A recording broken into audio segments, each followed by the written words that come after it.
हाँ जी।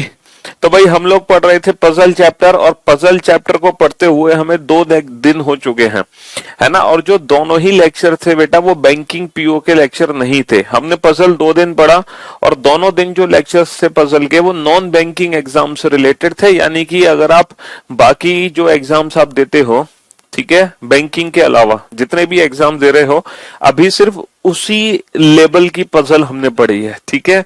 Banking level तक अभी हम नहीं पहुंचे हैं, ठीक है। और आज भी जो हम पजल पढ़ेंगे, आज भी मेरे ख्याल से हम पजल उसी लेवल की ही पढ़ेंगे जो कि नॉन बैंकिंग से रिलेटेड होगी। हो सकता है बैंकिंग का एक आध क्वेश्चन आज हम कर लें, ठीक है जी। तो बेटा सबसे पहले हमने लिंकिंग पजल को पढ़ा था।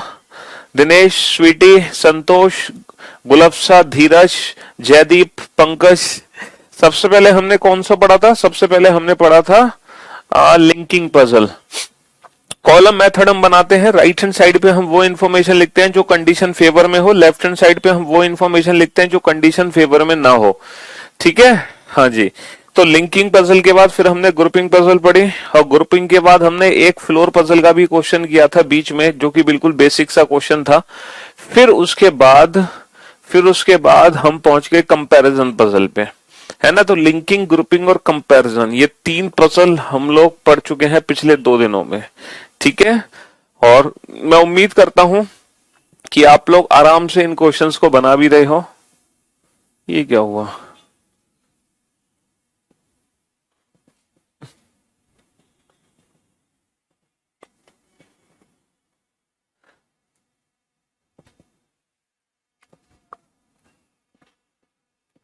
हम्म। टोटल कितने क्वेश्चन हमने सॉल्व कर लिए थे जरा? 9 क्वेश्चन हो गए थे, और 10वां भी हो गया था, और 11वां क्वेश्चन भी हो गया था। हाँ जी। अब ये 12वां क्वेश्चन सॉल्व करो आप। ये 12वां क्वेश्चन है, इसको आप अपने तरीके से सॉल्व करने की कोशिश करो। ना ये लिंकिंग है, ना ये ग्रुपिंग है ना। नहीं, 12वां क्वेश्चन भी हम कर चुके हैं। ये तो कंपैरिजन पजल है। 11 क्वेश्चन किए हैं या 12? ये वाला क्वेश्चन हो चुका है ना। देर आर 5 मैन, हाँ ये वाला क्वेश्चन हम बना चुके हैं। 12वां क्वेश्चन हम कर चुके हैं। ये क्वेश्चन तो कर चुके हैं हम 12वां। 13वें क्वेश्चन पे, 13वें क्वेश्चन पे। अब ये जो 13वां क्वेश्चन है भाई, ना ये ग्रुपिंग पजल है, ना ये लिंकिंग पजल है, ना ये कंपैरिजन पजल है। इसको लिंकिंग पजल ही बोल सकते हो एक तरीके से। इसको लिंकिंग पजल ही बोल सकते हो एक तरीके से। ये समझ लो, जो भी कुछ आपने अभी तक पढ़ा, ये जो क्वेश्चन है ये उसका टेस्ट है। आपने जो भी कुछ अभी तक पढ़ा, ये क्वेश्चन बेटा इसका आप लोगों का टेस्ट है, ठीक है। हाँ जी, ये क्वेश्चन आप लोगों का टेस्ट है। अगर आप इस क्वेश्चन को सॉल्व कर देते हो ना, तो ये समझ लो आप बैंकिंग क्लरिकल लेवल तक की पजल सॉल्व कर पाओगे। फिर क्लरिकल लेवल तक की, ठीक है। अगर आप इस क्वेश्चन को बना देते हो तो आप बैंकिंग क्लरिकल लेवल तक की पजल को सॉल्व कर दोगे। और पूरे शिद्दत से इस क्वेश्चन को बनाने की कोशिश करना। कॉलम आपको पता है, starting from Monday and ending on Sunday, Monday to Sunday का कॉलम बनेगा। तो कहीं ना कहीं लिंकिंग पजल टाइप हमें इस क्वेश्चन को सॉल्व करना है। हो सकता है एक भी पॉइंट डेफिनेट पॉइंट ना हो, तो जब एक भी डेफिनेट पॉइंट नहीं होगा तो बेटा आपको पॉसिबिलिटीज बनानी पड़ेंगी। तो ये क्वेश्चन पॉसिबिलिटीज को अज्यूम करके बनाना पड़ेगा आपको, ठीक है। अब वो आपकी मर्जी है, चाहे आप एक पॉसिबिलिटी बनाओ, चाहे आप 2 पॉसिबिलिटी बनाओ, 3 बनाओ, 4 बनाओ। बस मुझे तो इस क्वेश्चन का आंसर चाहिए एट द एंड, ठीक है। ये आपकी खुद की मर्जी है कि आपको कितनी पॉसिबिलिटीज बनानी है, बट हर बच्चा ये क्वेश्चन सॉल्व करेगा, हर बच्चा, ठीक है। सॉल्व करो बेटा इस क्वेश्चन को, करो। कंपैरिजन पजल बेटा हमने कल करा दिया मुस्कान। कंपैरिजन पजल के क्वेश्चन कल हमने कराए थे। हालांकि एक फ्लोर पजल का भी क्वेश्चन कराया था कल मैंने।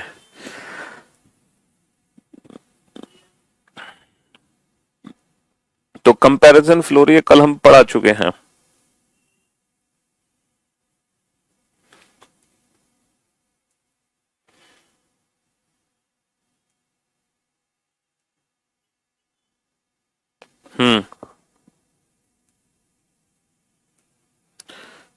कोशिश करो, हर बच्चा सॉल्व करेगा इस क्वेश्चन को डेफिनेटली।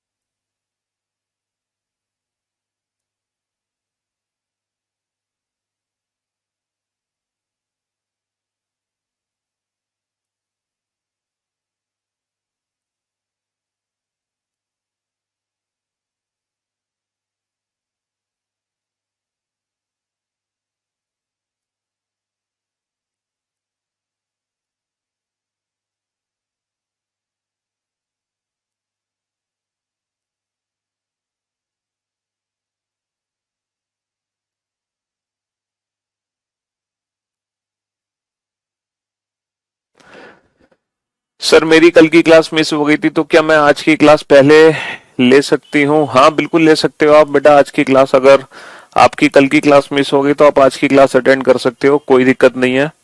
क्योंकि ये जो पजल चैप्टर है इसमें वैसे तो देखो कल की क्लास लेना जरूरी था एक कॉन्फिडेंस बिल्डअप करने के लिए, बट कोई दिक्कत नहीं है, आज काम चल जाएगा। क्योंकि ये पजल चैप्टर कोई फॉर्मूला बेस्ड नहीं है कि कल मैंने फॉर्मूला बता दिया था आज वो फॉर्मूला आपको नहीं पता। तो आप टेंशन ना लो, आप आराम से क्वेश्चन को बनाने की कोशिश करो। और भाई साहब ऋषभ है, ऋषभ ऋषभ ने इस क्वेश्चन का आंसर दिया है एकदम सही। कॉन्ग्रेचुलेशन ऋषभ, आपको मिलता है 31,000 रुपए का उधार इनाम। Well done, good job. Rishabh ने सबसे पहले इस क्वेश्चन को सॉल्व कर दिया, मजा आ गया। Good job Rishabh.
हाँ जी, ऋषभ के अलावा इस क्वेश्चन का जो परफेक्ट आंसर दिया है वो दिया है विशाल ने। अरे वाह विशाल, शाबाश, वेल डन। विशाल के बाद इस क्वेश्चन का आंसर दिया है प्रभात ने। वेल डन प्रभात, गुड जॉब, शाबाश। प्रभात के बाद इस क्वेश्चन का आंसर दिया है अदिति, बट आपका आंसर गलत है। श्वेता, आपका भी आंसर शायद गलत है। श्वेता का भी आंसर गलत है। अमितोष, अमितोष आपका आंसर भी शायद गलत है। हाँ जी बेटा, पॉसिबिलिटीज बनेंगी, पॉसिबिलिटीज बना लो। आपको लग रहा होगा ना 3-4 पॉसिबिलिटी बन रही है, क्योंकि ये एक ऐसा क्वेश्चन है कि एक भी डेफिनेट पॉइंट हमारे पास नहीं है, not a single definite point. सारे के सारे जो पॉइंट्स हैं वो हिंट्स में चले गए हैं। सारे के सारे पॉइंट्स बेटा हिंट्स में चले गए हैं, डेफिनेट पॉइंट नहीं है यहां पर कोई। देखो पहला पॉइंट क्या है, 6 lectures are scheduled in a week starting from Monday and ending on Sunday of the same week. Computer ending on Sunday. अच्छा ये गलत चीज लिखी हुई है, computer ending on Sunday of the same week, ये नहीं है। कंप्यूटर साइंस इज नॉट, ये लाइन जो थी वो गलत थी। Computer ending on Sunday of the same week, ये लाइन गलत है, ठीक है। हाँ जी, अरे मेरे ख्याल से कहीं इस क्वेश्चन में एरर है शायद, इसलिए शायद आप क्वेश्चन सॉल्व नहीं कर पाए हो। चलो देखते हैं एरर क्या है। Computer science is not on Tuesday और सैटरडे। देखो कंप्यूटर साइंस ट्यूसडे और सैटरडे को नहीं है। कंप्यूटर साइंस ना तो ट्यूसडे को है और कंप्यूटर साइंस ना ही सैटरडे को है। ठीक है। Psychology is immediately after organisational behaviour. जो साइकोलॉजी है वो ऑर्गेनाइजेशन बिहेवियर के तुरंत बाद है। क्या? साइकोलॉजी। ये हिंट है, मैंने हिंट लिख ली। ठीक है। Stat is not on Friday. Stat Friday को नहीं है, फ्राइडे को नहीं है स्टैट, तो स्टैट को मैंने फ्राइडे के लेफ्ट हैंड साइड पे लिख लिया। There is one day gap between stat and research method. बेटा स्टैट और रिसर्च मेथड के बीच में एक दिन का गैप है। स्टैट और रिसर्च मेथड के बीच में एक दिन का गैप है। ठीक है। ये भी हिंट मैंने साइड में लिख ली। One day prior to the schedule of eco there is no lecture. Eco से पहले कोई भी लेक्चर नहीं है और उसको हम बोलेंगे ऑफ। ठीक है। Monday is not the of day. Monday of day नहीं है। चलिए साहब, अब आप इस क्वेश्चन को कितनी भी बार पढ़ लो, इससे ज्यादा इंफॉर्मेशन आपको नहीं मिलेगी। ठीक है। आप क्वेश्चन को कितनी भी बार पढ़ लो, इससे ज्यादा इंफॉर्मेशन आपको नहीं मिलेगी। सिर्फ यही इंफॉर्मेशन मिलेगी। मैं दोबारा से रिपीट करता हूं। ठीक है। सिर्फ यही इंफॉर्मेशन मिलेगी। आप इस क्वेश्चन को कितनी भी बार पढ़ लो, मंडे ऑफ डे नहीं है, ट्यूसडे को कंप्यूटर साइंस नहीं है, फ्राइडे को स्टैट नहीं है, सैटरडे को कंप्यूटर साइंस नहीं है, ऑर्गेनाइजेशन बिहेवियर के तुरंत बाद साइकोलॉजी है। ठीक है। हाँ जी। और स्टैट और आरएम के बीच में एक का गैप है और इको से पहले ऑफ है। सिर्फ इतनी ही इंफॉर्मेशन है। ठीक है। सिर्फ इतनी ही इंफॉर्मेशन है, इससे ज्यादा इंफॉर्मेशन आपको नहीं मिलेगी। सिर्फ यही इंफॉर्मेशन है जो आपको दी गई है। अच्छा, अब क्वेश्चन क्या है जरा ध्यान से सुनना और समझने की कोशिश करना, है ना। मुझे बस एक बात बताओ, आप लोग अपना दिमाग लगा के थोड़ा सा, अगर आपको दिमाग है, इस पजल, देखो इस पजल को सॉल्व करने के लिए, पहेली को सॉल्व करने का सबसे ज्यादा मजा आता है अगर तुम्हारा मेंटल लेवल थोड़ा सा स्ट्रांग है। अगर आप मेंटल एबिलिटी, अगर आप थोड़ा सा चीजों में ना दिमाग लगाना जानते हैं, अगर आप चीजों को सॉल्व सुलझाना जानते हैं, अगर आपकी कैचिंग पावर स्ट्रांग है, ठीक है, अगर आपका आईक्यू बढ़िया है, तो आपको ये क्वेश्चन बहुत इंटरेस्टिंग लगेंगे। लेकिन अगर आप चीजों में बिल्कुल भी कैलकुलेटिव नहीं है, आपका दिमाग एकदम ठस है, ठीक है, तो आपको ये बहुत बोरिंग लगेगा पजल। समझ रहे हो चीजों को मैं क्या कहना चाह रहा हूँ? कहने का मतलब है, अगर आप अपना दिमाग नहीं यूज करना चाहते हैं क्वेश्चन को सॉल्व करने में, तो आपको ये पजल चैप्टर बोरिंग लगेगा। बट अगर आपको क्यूरियोसिटी है, आप दिमाग लगाना चाहते हो चीजों में, आपका दिमाग ठीक है वर्क कर रहा है, तो फिर ये पजल टॉपिक आपको बहुत इंटरेस्टिंग लगेगा। ठीक है। तो जिस बच्चे को पजल चैप्टर बहुत इंटरेस्टिंग लग रहा है, समझ लो उनका दिमाग बहुत बढ़िया है, एकदम बहुत अच्छे से काम कर रहा है। ठीक है। फुल एनर्जेटिक है। लेकिन जिनको पजल टॉपिक थोड़ा सा बोरिंग लग रहा है, समझ लो बेटा उनका जो माइंड का लेवल है ना, वो एकदम मतलब वो बैल बुद्धि हो चुके हैं। समझ रहे हो? वो बहुत आलसी उसमें स्टेज में जा चुके हैं। ठीक है। तो समझ लो बेटा, उन बच्चों को जिनको ये पजल चैप्टर बोरिंग लग रहा है ना, वो बहुत किस स्टेज में जा चुके हैं? आलसी वाले दायरे में जा चुके हैं। तो वो बच्चे बेटा डेली सुबह उठना स्टार्ट करते हैं 6 बजे, और कम से कम 1 घंटे की वॉक करें। 6 बजे उठकर 1 घंटे वॉक करें, 1 घंटे रेस करें, मतलब एक्सरसाइज करना शुरू कर दो बेटा फिजिकल, वरना तुम्हारे लिए बहुत दिक्कत होने वाली है। समझ रहे हो? यानी कि तुम्हारा दिमाग ही काम करना बंद कर दे रहा है, तो आगे जाके बहुत दिक्कत आ जाएगी तुम्हें। ठीक है। हाँ जी। देखो क्वेश्चन सॉल्व हो या ना हो, इट डजंट मैटर। मैंने ये नहीं कहा कि क्वेश्चन जो बच्चा सॉल्व करेगा सिर्फ उसी का दिमाग तेज है, ऐसा कुछ भी नहीं है। आप क्वेश्चन सॉल्व करो या नहीं करो, इससे कोई फर्क नहीं पड़ता। फर्क इससे पड़ता है कि आपको क्वेश्चन सॉल्व करने में इंटरेस्ट है कि नहीं है, बस फर्क उससे पड़ता है। अगर आप इंटरेस्टेड हो क्वेश्चन सॉल्व करने में, तो आपका दिमाग एकदम एकदम फुल्ली हेल्दी है, एकदम हेल्दी है। लेकिन अगर आपको सॉल्व करने में मजा नहीं आ रहा, तो फिर बेटा आपका दिमाग काम नहीं करना चाहता, एक्स्ट्रा एफर्ट नहीं लगाना चाहता। आप है ना मेंटली और फिजिकली क्या हो चुके हो? आप मेंटली और फिजिकली आलस से, मतलब आलस तुम्हारे अंदर घुस गया है, तो उसको निकालो, अपने शरीर को एनर्जेटिक बनाओ। समझ रहे हो? हाँ जी। तो अपने शरीर को एनर्जेटिक बनाओ, सुबह उठना स्टार्ट करो, मॉर्निंग वॉक करना स्टार्ट करो, ईट हेल्दी, डाइट हेल्दी लो बेटा, पानी ज्यादा पियो, लिक्विड डाइट ज्यादा लो। क्योंकि जब तक आपका शरीर एनर्जेटिक नहीं रहेगा, जब तक आपकी डाइट एनर्जेटिक नहीं होगी, तब तक आपका शरीर एनर्जेटिक नहीं होगा। शरीर एनर्जेटिक नहीं होगा, माइंड एनर्जेटिक नहीं होगा, तो आपकी उम्र में तो है ना फुल एनर्जी से भरपूर आप लोग होने चाहिए। एकदम ये नहीं कि बोर बैठे हैं शांत, घर पे मम्मी ने पानी भी मांग लिया एक गिलास तो हम नहीं दे रहे। तो ये वाली हालत छोड़ दो बेटा। अभी तो तुम्हें बहुत कुछ करना है अपने जीवन में। अभी तो तुमने जॉब करना शुरू भी नहीं है, तुम कैसे जॉब कर पाओगे? अगर इतना आलस तुम्हारे अंदर है तो कैसे जॉब करोगे तुम, ये बताओ है? मैंने क्या बोला? आप आंसर नहीं दे पा रहे हो, कोई दिक्कत नहीं है। आपका आंसर नहीं आया, कोई फर्क नहीं पड़ता। फर्क उससे पड़ता है कि आपको क्वेश्चन सॉल्व करने में मजा आ रहा है कि नहीं आ रहा, बस। भले ही क्वेश्चन सॉल्व ना हो, उससे कोई फर्क नहीं पड़ता। समझ रहे हो? हाँ जी, चलिए। तो अब मुझे आप लोग एक बात बताओ, हमारे पास कितने सब्जेक्ट हैं? हमारे पास बेटा असली रीजनिंग तो पजल से ही बनाई गई है। जो असली रीजनिंग की बुनियाद है ना, वो पजल ही है। पजल से ही रीजनिंग की शुरुआत हुई थी। बचपन में हमारी दादी नानी मामा हमसे ना क्या पूछा करते थे? पहेलियां पूछा करते थे। पहेलियां सुनी है कभी आप लोगों ने? तो असली रीजनिंग तो बेटा यही है। बचपन में हमसे पहेलियां पूछते थे ना हमारी दादी नानी, हमारे मामा या हमारे दोस्त या हमारे अंकल रिलेटिव, और जब हम उन पहेलियों का आंसर दे देते थे तो हम अपने आप को कितना इंटेलिजेंट समझते थे, है? हम अपना दिमाग लगाते थे कि यार ये पहेली कैसे सॉल्व होगी। तो वही तो असली रीजनिंग है? हाँ जी, चलिए। तो मेरे भाई हमारे पास 6 सब्जेक्ट हैं। कौन कौन से 6 सब्जेक्ट हैं? कौन कौन से 6 सब्जेक्ट हैं, जरा मैं उनके नाम बताना चाहूंगा।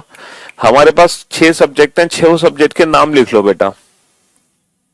Organisation behaviour, psychology, stat, research method, economics और कंप्यूटर साइंस। अब मेरा एक छोटा सा क्वेश्चन आप लोगों से है, आप लोग बहुत ही सोच समझ के ये बताओ, स्टैट और आरएम के बीच में इन 6 में से कौन सा सब्जेक्ट आएगा? इन 6 में से कौन सा सब्जेक्ट आएगा स्टैट और आरएम के बीच में? ठीक है, हाँ जी। स्टैट और आरएम के बीच में इन 6 में से कौन सा सब्जेक्ट आया? सोच के बताओ। चलिए सोच कर बताओ, स्टैट और आरएम के बीच में इन 6 में से कौन सा सब्जेक्ट आएगा? अच्छा ये बताओ, स्टैट आरएम के बीच में स्टैट खुद आ सकता है? सर स्टैट आरएम के बीच में स्टैट खुद कैसे आ जाएगा? सर स्टैट आरएम के बीच में आरएम खुद आ सकता है? बिल्कुल नहीं आ सकता। अच्छा स्टैट आरएम के बीच में, है ना, स्टैट आरएम के बीच में, स्टैट आरएम के बीच में ना तो स्टैट खुद आ सकता, ना ही स्टैट आरएम के बीच में आरएम खुद आ सकता। अच्छा स्टैट आरएम के बीच में कभी ऑर्गेनाइजेशन बिहेवियर आ सकता है? सर स्टैट आरएम के बीच में कभी भी ऑर्गेनाइजेशन बिहेवियर नहीं आ सकता। अब आप ये सोच के देखो ऑर्गेनाइजेशन बिहेवियर क्यों नहीं आ सकता? सर स्टैट आरएम के बीच में ऑर्गेनाइजेशन बिहेवियर इसलिए नहीं आ सकता क्योंकि ऑर्गेनाइजेशन बिहेवियर और साइकोलॉजी दोनों एक साथ हैं। अगर मैं यहाँ पे ऑर्गेनाइजेशन बिहेवियर रख दूंगा तो फिर मैं साइकोलॉजी को इसके पास नहीं रख पाऊंगा, क्योंकि ऑर्गेनाइजेशन बिहेवियर साइकोलॉजी दोनों एक साथ हैं। तो अगर मैं ऑर्गेनाइजेशन यहाँ पे रख देता हूँ तो साइकोलॉजी उसके साथ नहीं आ पाएगा। क्या स्टैट आरएम के बीच में साइकोलॉजी आ सकता है? बिल्कुल नहीं आ सकता, क्योंकि अगर स्टैट आरएम के बीच में साइकोलॉजी रख दिया तो उसके साथ ऑर्गेनाइजेशन बिहेवियर नहीं आ पाएगा। तो स्टैट आरएम के बीच में साइकोलॉजी भी नहीं आ सकता। तो मैं उम्मीद करता हूं ये चारों सब्जेक्ट स्टैट आरएम के बीच में क्यों नहीं आ सकते ये आपको पता चल गया होगा, है ना। अच्छा स्टैट आरएम के बीच में इकोनॉमिक्स भी नहीं आ सकता। क्यों नहीं आ सकता? क्योंकि इकोनॉमिक्स के साथ ऑफ है। अगर मैं इकोनॉमिक्स यहाँ रख दूं तो फिर मैं ऑफ को ना तो यहाँ रख पाऊंगा ना ही यहाँ रख पाऊंगा। तो आप 100% श्योर हो गए हैं कि स्टैट आरएम के बीच में कंप्यूटर साइंस ही आएगा। आप 100% श्योर हो गए कि स्टैट आरएम के बीच में कंप्यूटर साइंस ही आएगा। तो अब आप इन तीनों को एक साथ लो और इसके आधार पे पॉसिबिलिटीज बनाना शुरू करो। क्या स्टेट सीएसआरएम को मैं पहले 3 में बिजी कर सकता हूं? सर स्टेट सीएसआरएम को हम पहले 3 में बिजी नहीं कर सकते। क्यों? क्योंकि फिर कंप्यूटर साइंस बेटा ट्यूसडे को आ जाएगा, और जबकि ट्यूसडे को कंप्यूटर साइंस आ नहीं सकता। तो पहले 3 में हम स्टेट सीएसआरएम को एंगेज नहीं कर सकते। अच्छा इन 3 में मैं स्टेट सीएसआरएम को एंगेज कर सकता हूं? अगर मैं इन तीनों में स्टेट सीएसआरएम को एंगेज करता हूं बेटा, तो एक पेयर तो ये है 2 का, एक पेयर ये है, तो ये 2 पेयर मेरे पास बचे। तो फिर मैं 2 पेयर को 2 जगह नहीं रख सकता, क्योंकि मुझे 2 पेयर रखने हैं। फिर 2 पेयर मेरे आ नहीं सकते, 2 पेयर मेरे आ नहीं सकते। इसका मतलब स्टेट सीएसआरएम ये भी नहीं है। स्टेट सीएसआरएम को मैं यहां रख सकता हूं, यहां रख सकता हूं स्टेट CSRM को। चलो एक पॉसिबिलिटी मुझे मिल गई। क्या स्टेट CSRM को मैं यहां रख सकता हूं? बिल्कुल नहीं रख सकता। फिर मेरे पास दो पेयर नहीं बचेंगे। क्या स्टेट CSRM को मैं यहां रख सकता हूं? बिल्कुल नहीं रख सकता, क्योंकि CS जो है कंप्यूटर साइंस सैटरडे को नहीं आ पाएगा। इसका मतलब स्टेट CSRM की सिर्फ एक ही पॉसिबिलिटी है, Wednesday Thursday Friday. Wednesday Thursday Friday के अलावा स्टेट CSRM कहीं भी नहीं आ सकता। वेंसडे थर्सडे फ्राइडे के अलावा स्टेट CSRM कहीं भी नहीं आ सकता। और मेरे भाई जो स्टेट है वो फ्राइडे को नहीं आएगा, तो 100% जो स्टेट है वो वेंसडे को आएगा।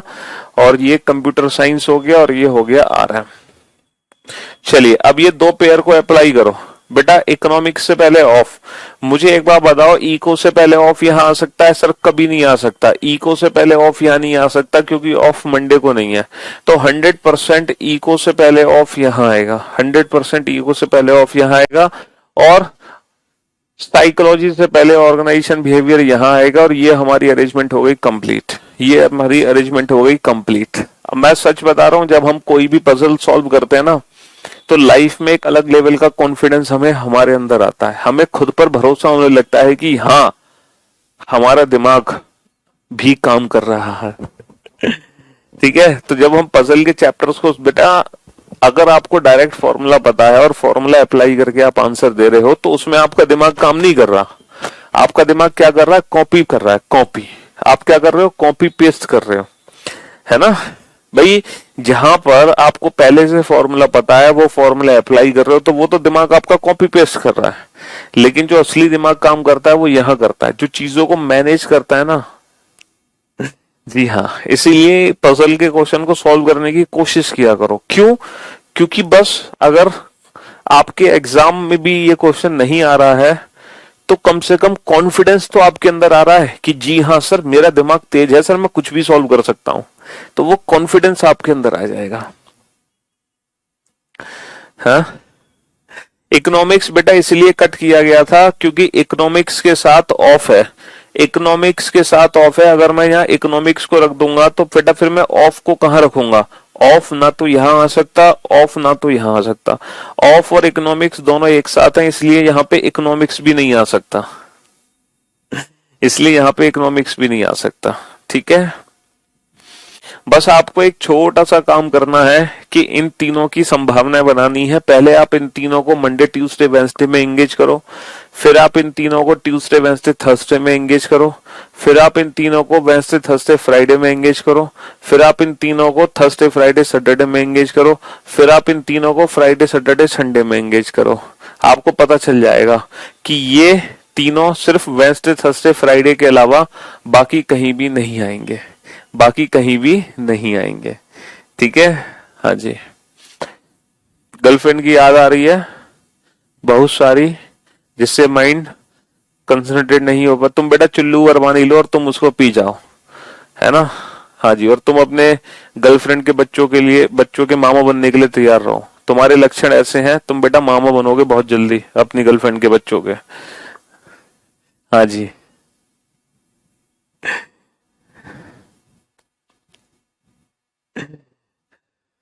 बेटा स्टेट CSRM को रखो। स्टेट CSRM को, स्टेट CSRM इन तीनों के अलावा बाकी कहीं नहीं आ सकते। देखो पहले तीन में हम स्टेट CSRM नहीं रख सकते क्योंकि कंप्यूटर साइंस बेटा ट्यूसडे को नहीं आ सकता। अच्छा, इन तीन में हम स्टेट CSRM इसलिए नहीं रख सकते क्योंकि हमारे पास दो पेयर नहीं बचेंगे। दो पेयर, बेटा दो पेयर को कहां लगाओगे? बताओ, इन दोनों को अप्लाई नहीं कर पाओगे। तो एक बार कोशिश करना। अच्छा बेटा, सीटिंग अरेंजमेंट और पजल चैप्टर की खास बात क्या है? सीटिंग अरेंजमेंट पजल चैप्टर की खास बात यह है कि हमें घर पे प्रैक्टिस के लिए ना नए क्वेश्चंस की रिक्वायरमेंट नहीं है। जैसे ये क्वेश्चन मैंने कराया, आप घर पे इसी क्वेश्चन को 4 बार सॉल्व करो। कितनी बार? 4 बार।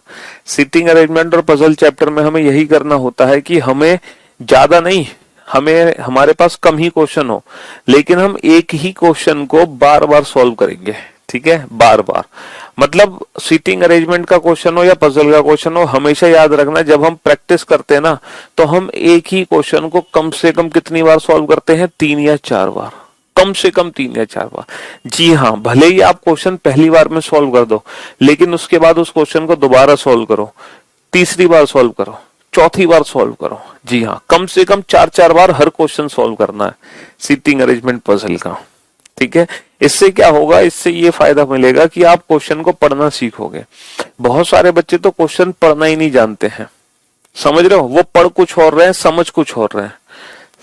तो ये दिक्कतें होती हैं, ये सबके साथ होती हैं, आप कोई अनोखे नहीं हो, सबके साथ होती है। तो हमें क्या करना होता है, एक ही क्वेश्चन को घर पे कितनी बार सॉल्व करना होता है, 4 बार सॉल्व करना होता है, 4 बार। समझ रहे हो? हाँ जी। चलिए, तो बेटा मैं बॉक्स पजल शुरू करने जा रहा हूं। ये बॉक्स पजल का पहला क्वेश्चन है। ये बॉक्स पजल का पहला क्वेश्चन है। आप इस क्वेश्चन को अपने दिमाग लगा के सॉल्व करो। हालांकि आप कर नहीं पाओगे इस क्वेश्चन को सॉल्व। ठीक है, ये बैंक की पजल शुरू हो चुकी है, आप एक तरीके से ये समझ लो। ठीक है, आप बैंक की पजल शुरू हो गई है, एक तरीके से आप ये समझ सकते हो।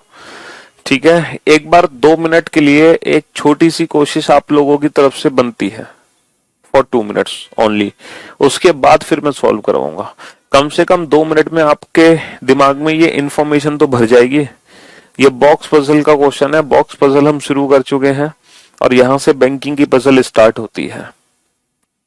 ठीक है, नंबर सीरीज के क्वेश्चन नहीं बनने कोई बात नहीं, मिसिंग नंबर के क्वेश्चन नहीं बनने कोई बात नहीं, आप उन क्वेश्चंस के आंसर्स देख लो लॉजिक के साथ। बस चैलेंज मत करो, टेंशन मत लो। दुनिया भर के नंबर सीरीज मिसिंग नंबर के गलत क्वेश्चन मार्केट में घूम रहे हैं, तो आप उन क्वेश्चंस को लेके बिल्कुल भी परेशान मत हो। समझ रहे हो? हाँ जी, आप आंसर देख लो, सोल्यूशन देख लो, बस। सिर्फ नंबर सीरीज मिसिंग नंबर ही रीजनिंग नहीं है, बात समझ रहे हो? 25 में से 2 ही क्वेश्चन होंगे नंबर सीरीज या मिसिंग नंबर के, बाकी 23 तो क्वेश्चन अलग होंगे। तो उन 2 क्वेश्चन के चक्कर में पूरे 23 क्वेश्चन को मत बिगाड़ो। ठीक जी।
बनाओ फटाफट से इस क्वेश्चन को।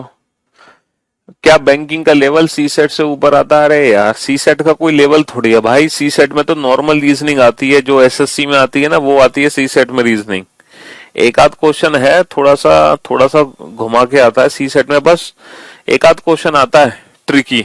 बाकी तो सारे क्वेश्चन सी सेट के बहुत नॉर्मल है। तुम मेरे यूट्यूब चैनल पे जाओ, मैंने सी सेट के हर साल के क्वेश्चन सॉल्व कराए हुए हैं। प्लेलिस्ट बनी हुई है यूपीएससी की, तुम देख लो हर साल कैसे क्वेश्चन आते हैं यूपीएससी के। हर साल मैं क्वेश्चन कराता हूँ यूपीएससी के, हर साल। देखो आप उन क्वेश्चंस को।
बेटा टेंशन मत लो, सॉल्व करो, क्वेश्चन कितना भी लंबा क्यों ना हो, कोशिश करो।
हाँ जी, काफी सारे बच्चों ने इस क्वेश्चन का आंसर दिया है। अब देखना यह है कि किन किन बच्चों का आंसर सही है तो देखो बहुत खतरनाक सा क्वेश्चन। चलिए सॉल्व करने की कोशिश करते हैं, लेकिन है भी बहुत इजी, और एक बार सॉल्व कर लिया तो एक अलग लेवल का कॉन्फिडेंस आ जाएगा। ठीक है, पहला पॉइंट क्या है कि डी और जी के बीच में 4 बॉक्स रखे गए हैं। देखो डी और जी के बीच में 4 बॉक्स हैं, तो बेटा 2 पॉसिबिलिटी है। डी और जी के बीच में 4 बॉक्स हैं, तो डी और जी के बीच में 4 बॉक्स हैं। डी को मैं ऊपर भी बना सकता हूं और डी को मैं नीचे भी बना सकता हूं। भाई 2 पॉसिबिलिटी है, दोनों पॉसिबिलिटी मैंने बना ली। डी और जी के बीच में 4 बॉक्स है, डी और जी के बीच में 4 बॉक्स है, तो डी ऊपर भी आ सकता है, डी नीचे भी आ सकता है। दोनों पॉसिबिलिटी मैंने एक साथ बना ली है ना। हाँ जी, इंग्लिश में इनकम्प्लीट है क्वेश्चन, क्यों? There are 4 boxes placed between D and G. चलिए साहब, 2 boxes are placed between B and G, B और जी के बीच में 2 बॉक्स हैं, बी और जी के बीच में 2 बॉक्स हैं। देखो बी और जी के बीच में 2 बॉक्स हैं, तो बी और जी के बीच में 2 बॉक्स हैं, बी नीचे भी आ सकता है, बी ऊपर भी आ सकता है, बी नीचे भी आ सकता है, बी ऊपर। तो एक काम करो, इसकी एक और पॉसिबिलिटी बनाओ, इसकी एक और पॉसिबिलिटी बनाओ, और इसकी भी एक और पॉसिबिलिटी बनाओ, इसकी भी एक और पॉसिबिलिटी बनाओ। अब क्वेश्चन क्या है भाई, बी और जी के बीच में 2 बॉक्स हैं, तो एक बार मैं बी को नीचे लेता हूं, 1 2 3 4 5 6 7 8 9 नंबर ऑफ बॉक्स हो गए बेटा 8 से ज्यादा। इसका मतलब 2 पॉसिबिलिटी नहीं बनेगी, तो बी और जी के बीच में 2 बॉक्स हैं, तो बी ऊपर ही आएगा, मतलब बी यहां आएगा। अच्छा, बी को मैं यहां नहीं बना सकता, क्योंकि फिर नंबर ऑफ बॉक्स हो जाएंगे बेटा कितने, 8 से ज्यादा, 1 2 3 4 5 6 7 8 9। इसका मतलब यह है, इसका मतलब यह है कि बी को मैं यही बनाऊंगा, बी और जी के बीच में 2 बॉक्स हैं, ठीक है, बी और जी के बीच में 2 बॉक्स हैं। अभी तक सिर्फ 2 पॉसिबिलिटी हमारी बनी है और दोनों पॉसिबिलिटी हमारी ठीक है, ठीक है। चलिए, ए और जी बॉक्स के बीच की संख्या एच और बी के बीच बॉक्स की संख्या के समान है। Number of box between A and G is same as between H and B. ये कह रहे हैं कि ए और जी के बीच में जितने बॉक्स हैं, ए और जी के बीच में जितने बॉक्स हैं, उतने ही बॉक्स एच और बी के बीच में है, उतने ही बॉक्स एच और बी के बीच में है। ये हिंट है, ए और जी के बीच में जितने बॉक्स हैं, उतने ही बॉक्स एच और बी के बीच में है।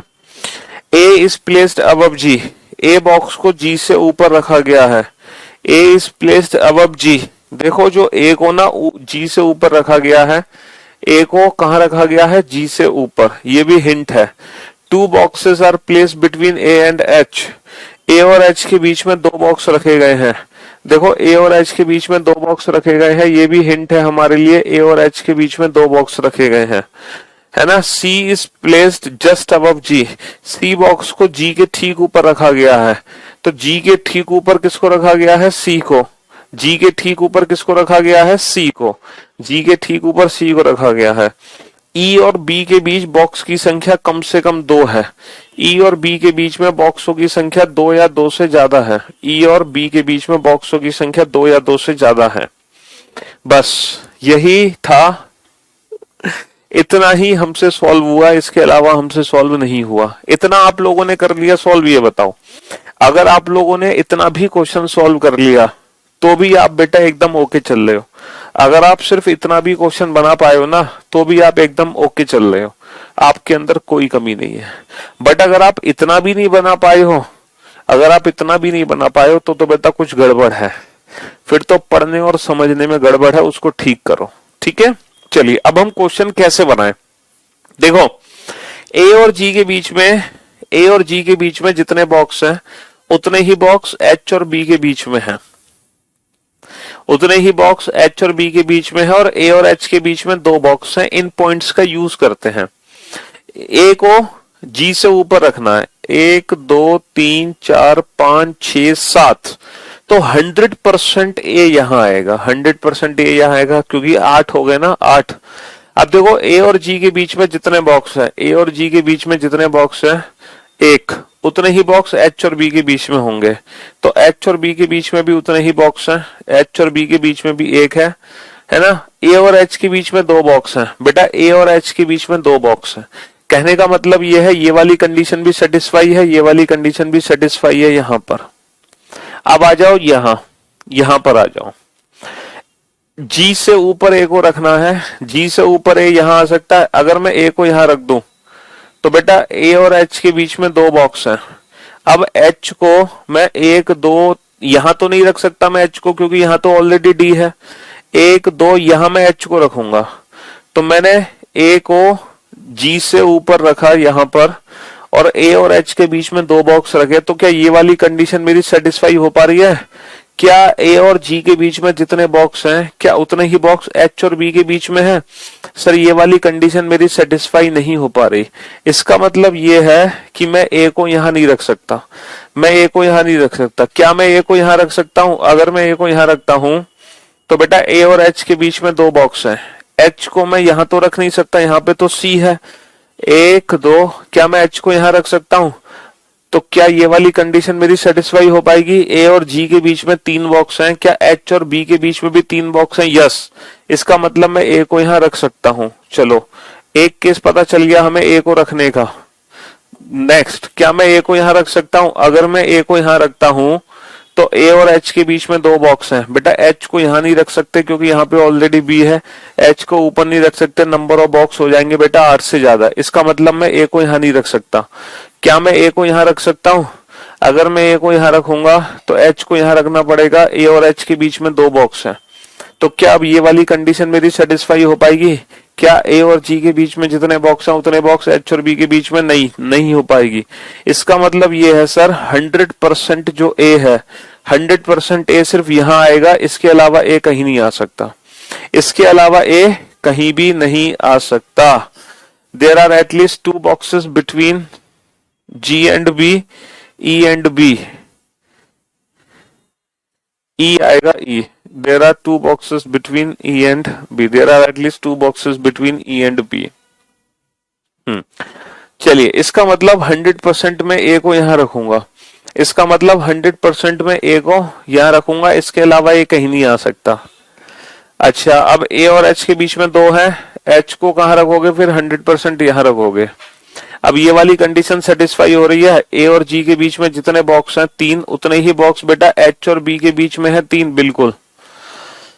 अब बताओ ये वाली कंडीशन कहां सेटिस्फाई हो रही है? ई और बी के बीच में बॉक्सेस की संख्या कम से कम दो है। बेटा ई और बी के बीच में बॉक्सेस की संख्या कभी भी दो नहीं हो सकती, या दो से ज्यादा नहीं हो सकती।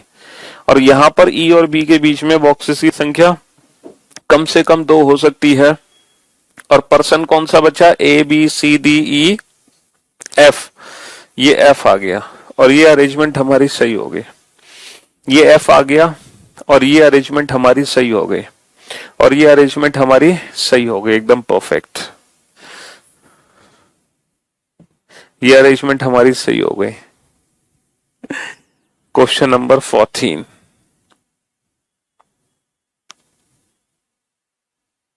मैं एक बार देखता हूं बॉक्स पजल में। हाँ, यहां पर सही दे रखा था। चलो कोई बात नहीं।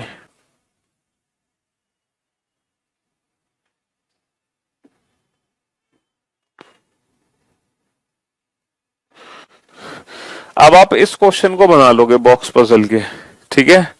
अब आप इस क्वेश्चन को बना लोगे बेटा। अब आप ये बॉक्स पजल का ये वाला क्वेश्चन सॉल्व कर दोगे। और मुझे पूरी उम्मीद है कि हर बच्चा इस क्वेश्चन को सॉल्व करके मानेगा, हर बच्चा। और करना भी चाहिए हर बच्चे को ये क्वेश्चन सॉल्व। ठीक है, करो इस क्वेश्चन को सॉल्व। ठीक है, आप सभी को ये क्वेश्चन सॉल्व जरूर करना है, ये ठान लो कि हर बच्चे को ये क्वेश्चन सॉल्व करना है। ठीक है, हाँ जी, हर बच्चे को ये वाला क्वेश्चन सॉल्व जरूर करना है। तो बेटा बॉक्स पजल में हमने क्या सीखा? बॉक्स पजल में हमने ये सीखा कि पॉसिबिलिटीज बनाते जाओ साथ की साथ। जितनी पॉसिबिलिटीज बन रही है उनको बनाते जाओ साथ की साथ। पॉसिबिलिटीज को साथ की साथ बनाते जाओ। पॉसिबिलिटीज को साथ की साथ बनाते जाओ। पॉसिबिलिटीज को मत छोड़ो।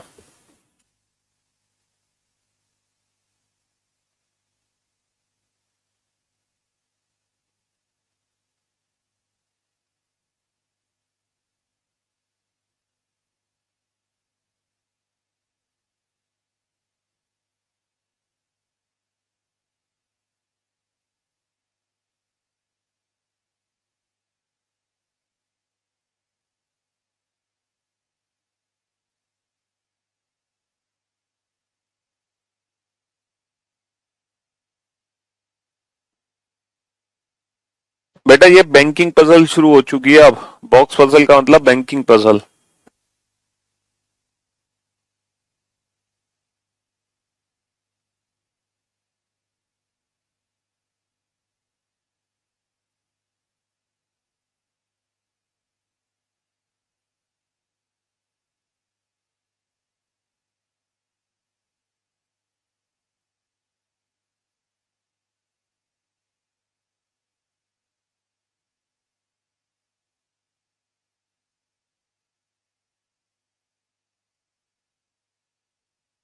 एक एक क्वेश्चन को बेटा 4-4 बार सॉल्व करो अपने घर पे। जैसे आपने जो पहली क्लास अटेंड करी थी ना पजल की, तो पहली क्लास में मैंने पजल के कुछ क्वेश्चन सॉल्व कराए थे, तो आप हर क्वेश्चन को अपने घर पे कम से कम 4 बार सॉल्व करो।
हाँ जी, कर लिए क्वेश्चन? मजा आ गया इस क्वेश्चन को करके? आया कुछ कॉन्फिडेंस? हुई मेहनत सफल आपकी? तो पुराने क्वेश्चन को सॉल्व करने में जो आपने मेहनत की थी, भले ही ये क्वेश्चन आपसे सॉल्व नहीं हुआ, कोई बात नहीं, लेकिन ये मेहनत आपकी इस क्वेश्चन को सॉल्व करने में काम आ गई होगी, और मैं 90% ये उम्मीद कर सकता हूं कि आपका ये क्वेश्चन बन गया होगा। जिस बच्चे ने इस क्वेश्चन में मेहनत की थी, उस बच्चे ने ये क्वेश्चन जरूर बना लिया होगा। ये ऐसी थोड़ी सी मैं उम्मीद आप लोगों से कर सकता हूं, छोटी सी उम्मीद, ज्यादा बड़ी नहीं है। मजा आ गया ना? एक आया अलग लेवल का कॉन्फिडेंस, बैंक पीओ का क्वेश्चन बना लिया तुमने, है मजाक ही मजाक में। तो ये चीज है बेटा, आप अपनी शक्तियों को भी पहचानते नहीं हो। आपके अंदर बहुत शक्तियां हैं, बस उनका यूज करना आना चाहिए। ठीक है, चलिए, तो पहला पॉइंट है कि एफ और ई के बीच में दो बॉक्स रखे गए हैं। बेटा एफ और ई के बीच में दो बॉक्स हैं, तो दो संभावनाएं बनेंगी, दोनों बना लो। एफ और ई के बीच में दो बॉक्स हैं, एक तरफ मैं एफ को ऊपर लूंगा और एक तरफ मैं ई को ऊपर लूंगा, तो एफ और ई के बीच में दो बॉक्स हैं। सारी पॉसिबिलिटीज हमें साथ की साथ बनानी है, ठीक है?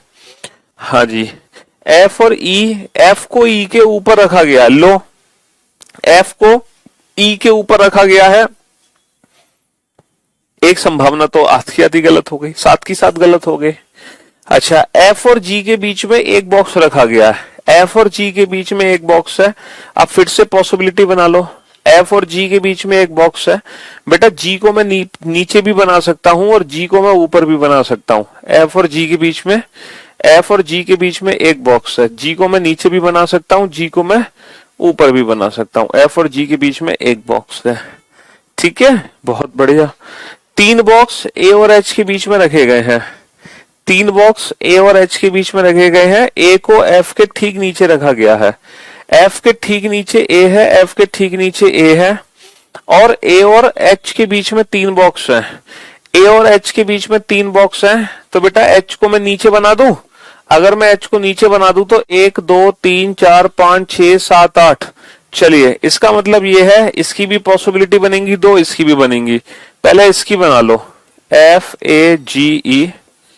अब इसकी बना लो, जी एफ ए ई। तो एक संभावना तुमने इसकी बना ली, एक इसकी बना ली। अब क्वेश्चन क्या है कि ए और एच के बीच में तीन बॉक्स रखे गए हैं। ए और एच के बीच में तीन बॉक्स है, तो एक बार एच को ऊपर बना लो। ए और एच के बीच में तीन बॉक्स है। एक बार एच को नीचे बना लो। ए और एच के बीच में तीन बॉक्स है। ठीक है, ए और एच के बीच में तीन बॉक्स है। ए और एच के बीच में तीन बॉक्स है। ठीक है, हाँ जी। चलिए साहब, यहां भी बनाओ। एक बार एच को नीचे बनाओ। ए और एच के बीच में तीन बॉक्स है। एक बार एच को ऊपर बनाओ। ए और एच के बीच में तीन बॉक्स है। ए और एच के बीच में तीन बॉक्स है। तो चार संभावनाएं बन गई, चारों बना ली, बहुत बढ़िया। अच्छा, दो बॉक्स सी और एच के बीच में है। अब बेटा सी और एच के बीच में दो बॉक्स है। सी को मैं चाहकर भी ऊपर नहीं बना सकता। सी को मैं चाहकर भी ऊपर नहीं बना सकता। सी को मैं नीचे भी नहीं बना सकता, क्योंकि यहाँ पे ऑलरेडी एफ है। तो सी ना तो नीचे आ सकता, सी ना तो ऊपर आ सकता। कुल मिला के सी को मैं कहीं नहीं बना सकता। कुल मिला के मैं सी को कहीं नहीं बना सकता। सी और एच के बीच में दो बॉक्स है। बेटा सी को मैं चाहकर भी ऊपर नहीं बना सकता। सी को मैं चाहकर भी ऊपर नहीं बना सकता, क्योंकि यहाँ पे ऑलरेडी जी है। सी को मैं नीचे भी नहीं बना सकता, क्योंकि नंबर ऑफ बॉक्स हो जाएंगे 8 से ज्यादा। नंबर ऑफ बॉक्स हो जाएंगे 8 से ज्यादा। सी को मैं ऊपर नहीं बना सकता, क्योंकि नंबर ऑफ बॉक्स हो जाएंगे 8 से ज्यादा। सी को मैं नीचे नहीं बना सकता, सी को मैं ऊपर नहीं बना सकता, नंबर ऑफ बॉक्स हो गए 8 से ज्यादा। सी और एच के बीच में दो बॉक्स हैं। सी को मैं नीचे नहीं बना सकता, नंबर ऑफ बॉक्स हो जाएंगे 8 से ज्यादा, तो सी ऊपर आएगा। सी और एच के बीच में दो बॉक्स है। सी और एच के बीच में दो बॉक्स है। बी डी से कहीं ऊपर है। बी डी से ऊपर है, तो बी यहां है और डी यहां है। कहानी खत्म। और ये हमारी अरेंजमेंट हो गई कंप्लीट। ये हमारी अरेंजमेंट हो गई कंप्लीट। अब आप देख लो, ठीक है। ये था बॉक्स पजल। तो पहले क्वेश्चन में जो हमने मेहनत करी थी, वो मेहनत हमारे दूसरे क्वेश्चन में काम आ गई, और सेकंड हमने बॉक्स पजल के क्वेश्चन को सॉल्व कर लिया।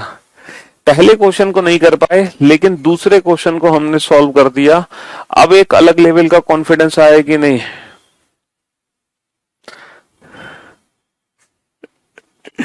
हाँ। तो बेटा, आप लोगों को अपनी शक्तियां नहीं पता थी, बट मुझे तो पता थी ना आप लोगों की शक्तियां। ठीक है, देखो, जब भगवान जी अपनी शक्ति भूल गए थे, तो आप भी भूल ही जाओगे। आप तो एक इंसान हो। जब हनुमान जी अपनी शक्ति भूल गए थे, तो आप लोग तो एक तुच्छ प्राणी हो। हैं? चलिए, सॉल्व करो इस क्वेश्चन को सेम इसी मेथड से।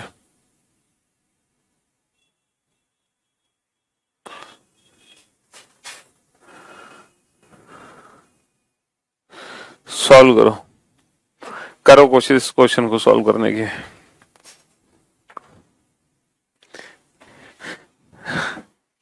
मजा आ गया सर। कॉन्फिडेंस तो अब साथ में आसमान पर है। हाँ, पहला भी ठीक दिए थे सर। चलिए, अब तो पजल सिंपल लग रहा है। Yes, you are taking is always. सच में सॉल्व हो गया। हाँ जी बेटा, बिना, देखो, एक बच्चा कह रहा है मेरा एकदम सही हो गया बिना पॉसिबिलिटी के। तो बेटा, तुम्हारा सही नहीं हुआ, तुम्हारा तुक्का फिट हुआ है। इसको सही होना नहीं बोलते, इसको तुक्का फिट होना बोलते हैं। अगर तुमने ये क्वेश्चन बिना चार पॉसिबिलिटी के बनाया है, इसका मतलब तुम्हारा तुक्का फिट हुआ है। समझ रहे हो? जी हाँ, आपको चार पॉसिबिलिटी के साथ ही ये क्वेश्चन बनाना है। बिना पॉसिबिलिटी के ये क्वेश्चन बनाओगे नहीं, वरना तुम तुक्का फिट कर रहे हो सिर्फ। फिर तुम्हारे कंसेप्ट्स खराब हैं, सीधी सी बात है। बेटा, चार पॉसिबिलिटी तो तुम्हें बनानी ही पड़ेंगी, वरना तुम अपने मन में बनाओ। वैसे नहीं बना रहे हो तो।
ये क्वेश्चन भी हर कोई बनाएगा बेटा।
राहुल, सत्यम, विशाल, वेल डन, शाबाश, गुड जॉब, बेहतरीन।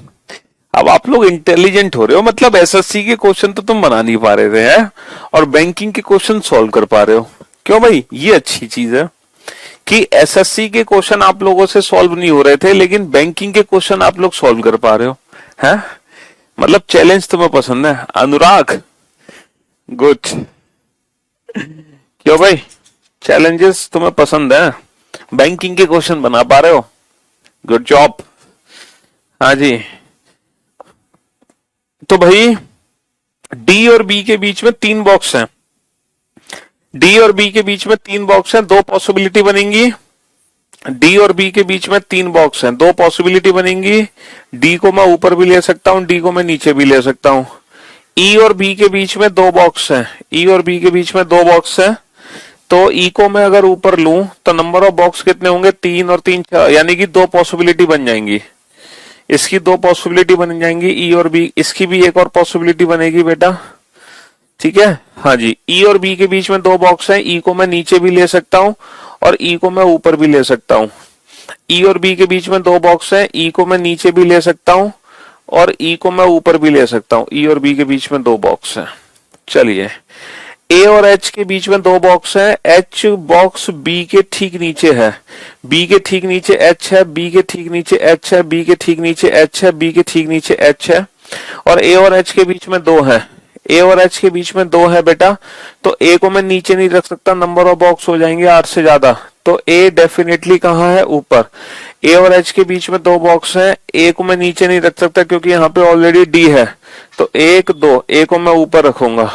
ए और एच के बीच में 2 बॉक्स है, मैं ए को यहाँ नहीं रख सकता क्योंकि यहाँ पे ऑलरेडी डी है, तो मैं ए को यहाँ रखूंगा। ए और एच के बीच में 2 बॉक्स हैं, मैं ए को यहाँ रख सकता, नीचे नहीं रख सकता क्योंकि नंबर ऑफ बॉक्स हो जाएंगे 8 से ज्यादा, तो ए को मैं यहाँ रखूंगा। अभी तक मेरी चारों ही संभावनाएं बिल्कुल सही है, अभी तक मेरी चारों ही पॉसिबिलिटी बिल्कुल ठीक है, ठीक है, एकदम परफेक्ट है चारों ही पॉसिबिलिटी, ठीक है। हाँ जी, 2 बॉक्स को सी और जी के बीच में रखा जाता है, सी और जी के बीच में 2 बॉक्स हैं, 2 बॉक्स ए और एफ के बीच में है। बेटा ए और एफ के बीच में 2 बॉक्स हैं, ए यहां पर है तो एफ को मैं यहां नहीं रख सकता, ए और एफ के बीच में 2 बॉक्स नहीं आ सकते, और एफ को मैं यहां रखूंगा तो नंबर ऑफ बॉक्स हो जाएंगे 8 से ज्यादा। ए और एफ के बीच में 2 बॉक्स है, मैं एफ को यहां नहीं रख सकता क्योंकि यहाँ पे ऑलरेडी एच है, एफ को मैं यहां रखूंगा, नंबर ऑफ बॉक्स हो जाएंगे 8 से ज्यादा। ए और एफ के बीच में 2 बॉक्स हैं, एफ को मैं यहां नहीं रख सकता, यहाँ पे ऑलरेडी एच है, एफ को मैं ऊपर रखूंगा, नंबर ऑफ बॉक्स हो जाएंगे 8 से ज्यादा। ए और एफ के बीच में 2 बॉक्स हैं, एफ को मैं यहाँ पे नहीं रख सकता, यहाँ पे ऑलरेडी एच है, तो मैं एफ को यहाँ रखूंगा। ए और एफ के बीच में 2 बॉक्स हैं। अब एक लास्ट पॉइंट बचा, सी और जी के बीच में 2 बॉक्स है, सी और जी के बीच में 2 बॉक्स हैं। तो इसका मतलब ये है, अगर सी यहाँ पे है तो बेटा जी यहाँ पे है, और अगर जी यहाँ पे है तो सी यहाँ पे है। सी और जी की 2 संभावनाएं हैं, सी और जी की 2 संभावनाएं हैं, सी और जी की 2 संभावनाएं हैं, और ये हमारी अरेंजमेंट कंप्लीट हो गई, और ये हमारी अरेंजमेंट कंप्लीट हो गई, ठीक है, ये हमारी अरेंजमेंट कंप्लीट हो गई। तो फाइनली आप बैंक पीओ की पजल भी सॉल्व करने लग गए हो, आप इतने इंटेलिजेंट हो गए हो कि बैंक पीओ की पजल भी सॉल्व करने लग गए हो। 3 क्वेश्चन मैंने आपको करा दिए बैंक पीओ के, है ना, और तीनों ही क्वेश्चन किससे रिलेटेड थे, बॉक्स पजल से रिलेटेड थे, तीनों ही क्वेश्चन बॉक्स पजल से रिलेटेड थे। चलो,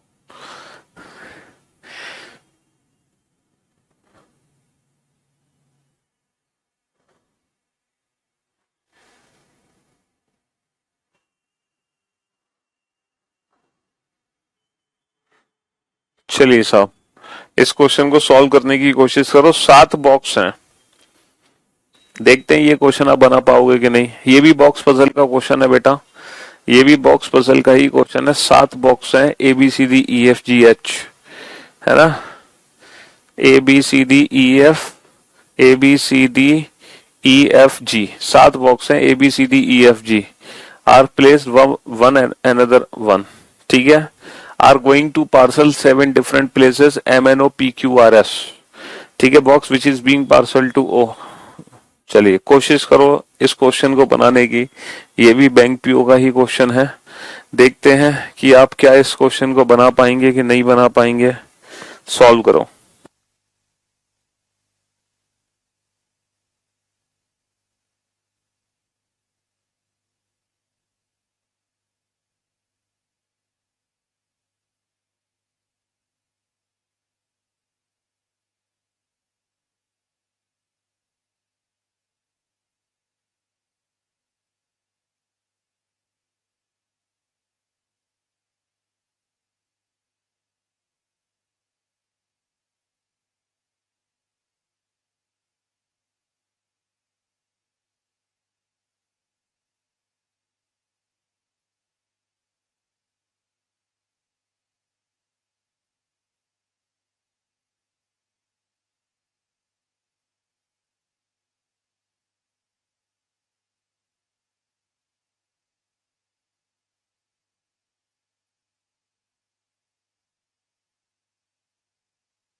करो बेटा फटाफट से करो।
हाँ जी, शुरू करें बेटा करना question. Box which is being parcel to O is just above G. बेटा जी से ऊपर, जी से ठीक ऊपर वो बॉक्स रखा गया है, जी से ठीक ऊपर वो बॉक्स रखा गया है जो ओ को पार्सल हो रहा है। जी से ठीक ऊपर वो वाला बॉक्स है, जी से ठीक ऊपर वो वाला बॉक्स है जो ओ को पार्सल हो रहा है ना। The box which is being parcel to O is just above G. G से ऊपर वो वाला बॉक्स है जो ओ को पार्सल हो रहा है। Only 3 boxes are place between G and A. G और ए के बीच में 3 बॉक्सेस हैं, तो 2 संभावनाएं हैं। बिना कुछ सोचे समझे दोनों संभावनाएं बना दो। एक बार में ए को नीचे बनाऊंगा, जी और ए के बीच में 3 है। एक बार में ए को 1 2 3, जी और ए के बीच में 3 है। ठीक है, हाँ जी। More than 4 boxes are between box A and the box which is being parcel to R. बेटा 4 से ज्यादा बॉक्स मैक्सिमम 5 आ सकते हैं।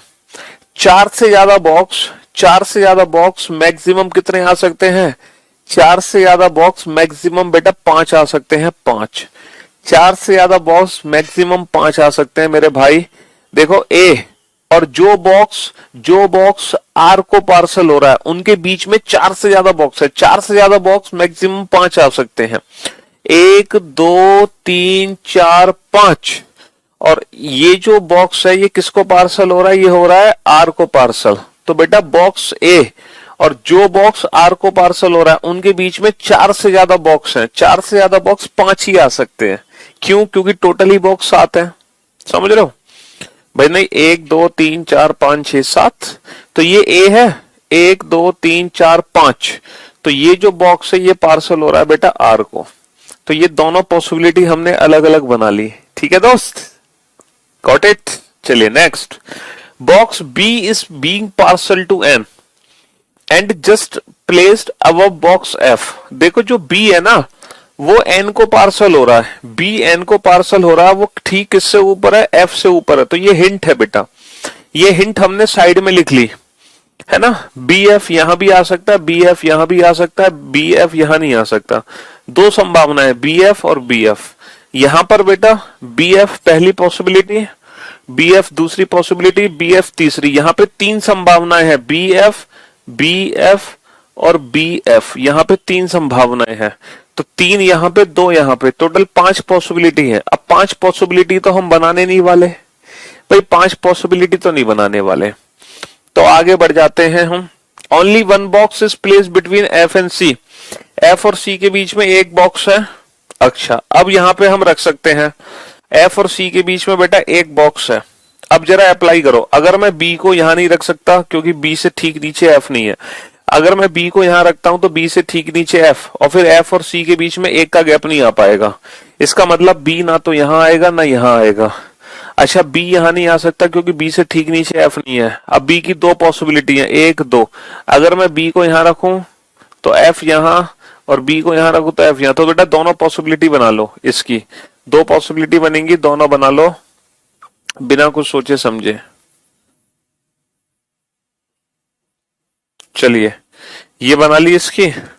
अब इसकी भी, अगर मैं बी को यहां नहीं रख सकता क्योंकि बी से ठीक नीचे एफ नहीं है, बी को मैं यहां रखूंगा तो बी से ठीक नीचे एफ है और एफ और सी के बीच में एक का गैप है। बी को मैं यहां रखूंगा तो बी से ठीक नीचे एफ, और फिर एफ और सी के बीच में एक का गैप नहीं आ पाएगा। इसका मतलब बी सिर्फ और सिर्फ यहीं आ सकता है, इसके अलावा बी कहीं नहीं आएगा। इसके अलावा बी कहीं नहीं आएगा। ठीक है। अच्छा, बी जो है बॉक्स कहां पार्सल हो रहा है? एन को, और बी से ठीक नीचे एफ है, और एफ और सी के बीच में एक का गैप है। एफ और सी के बीच में एक का गैप है। अब बेटा बी देखो यहां भी आ सकता है और बी यहां भी आ सकता है। बी पार्सल हो रहा है एन को, बी पार्सल हो रहा है एन को, बी से ठीक नीचे एफ है, बी से ठीक नीचे एफ है, और एफ और सी के बीच में एक का गैप है। ना तो सी नीचे आ सकता ना सी ऊपर जा सकता। इसका मतलब ये पॉसिबिलिटी गलत। एफ और सी के बीच में एक का गैप है, इसका मतलब सी यहां भी आ सकता है, सी यहां भी आ सकता है। बेटा इसकी पॉसिबिलिटी बना लो। ये वाली पॉसिबिलिटी तो गलत हो गई क्योंकि एफ सी नहीं यहां आएगा ना यहां आएगा। इसका मतलब बी सिर्फ एक ही जगह आएगा, यहां। बी यहां नहीं आ सकता क्योंकि बी से नीचे अगर एफ आएगा तो फिर एफ और सी के बीच में एक का गैप नहीं था, तो बी सिर्फ यहां आएगा। इसकी एक और पॉसिबिलिटी इसलिए बनाओ क्योंकि हमें चाहिए सी। हम सी को बैठाएंगे। देखो एफ और सी के बीच में एक का गैप है। एक बार सी को मैं ऊपर लिख लेता हूं, एक बार सी को मैं नीचे लिख लेता हूं, और ये जो हिंट थी ये कंप्लीट हो गई 3 पॉसिबिलिटी के साथ। 3 पॉसिबिलिटी के साथ ये हिंट कंप्लीट हो गई। ठीक है, हाँ जी। Next, E is not being parcel to R. जो ई है वो आर को पार्सल नहीं हो रहा। इसका मतलब यहां पे ई नहीं आएगा, तो 100% ई यहां आएगा। ई आर को पार्सल नहीं हो रहा तो 100% ई यहां आएगा। ई आर को पार्सल नहीं हो रहा तो 100% ई यहां आएगा। ए बी सी डी, बचा कौन डी, तो ये डी हो गया, बचा कौन डी, तो ये डी हो गया, बचा कौन डी, तो ये डी हो गया। ये वाली हिंट भी हो गई। चलिए, only 3 boxes between the box which is being parcel to M and S. M और एस के बीच में 3 बॉक्स का गैप है, एम और एस के बीच में 3 का गैप है, ये हिंट है, एम और एस के बीच में 3 का गैप है। The box which is being parcel to S is just above the box which is being parcel to P. बेटा एस पी से ठीक ऊपर है ना, पी से ठीक ऊपर कौन है, एस। तो बेटा पी यहां आ सकता है, अगर पी यहां है तो पी से ठीक ऊपर एस, फिर एम और एस के बीच में 3 का गैप आ सकता है, बिल्कुल, है ना। एस और पी को यहां रख सकते हैं। क्या मैं एस और पी को यहां रख सकता हूं एक साथ? अगर मैं एस और पी को यहां रखता हूं तो एस और एम के बीच में 3 का गैप आ सकता है, बिल्कुल आ सकता है। एस और पी को मैं यहां रखता हूं तो एस और एम के बीच में 3 का गैप आ सकता है। एस और पी को अगर मैं यहां रखता हूं तो एस और एम के बीच में 3 का गैप आ सकता है। फिर से 2 पॉसिबिलिटी, एस और पी को अगर मैं यहां रखूं तो एस और पी को अगर मैं यहां रखूं तो बेटा एस और एम के बीच में 3 का गैप नहीं आ पाएगा, क्योंकि यहाँ पे एम नहीं है। तो इसका मतलब एस और पी को मैं यहां नहीं रख सकता, क्योंकि एस और पी को यहां रखने पर एस और एम के बीच में 3 का गैप नहीं आ पा रहा। तो एस और पी को मैं यहां रखूं तो फिर बेटा एम और एस के बीच में 3 का गैप आ गया, एम और एस के बीच में 3 का गैप आ गया। तो यहां तो हमने रख दिया, लेकिन यहां हम नहीं रख पाए इस हिंट को, यहां हम यूज नहीं कर पाए। E is not being parcel to P। बेटा S और P को मैं यहां नहीं रख सकता, क्योंकि जो E है वो P को पार्सल नहीं हो रहा था। 100% S P यहां है और M और S के बीच में 3 का गैप है।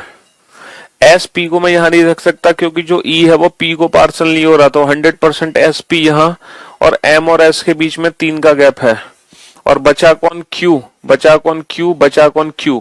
अभी तक बेटा तीनों ही संभावनाएं ठीक है, अभी तक तीनों ही पॉसिबिलिटी ठीक है, कोई भी पॉसिबिलिटी गलत नहीं है, तीनों ही पॉसिबिलिटी ठीक है, तीनों ही संभावनाएं। अब जो लास्ट पॉइंट है, हो सकता है 3 में से 2 को खत्म कर दे या किसी एक को खत्म कर दे।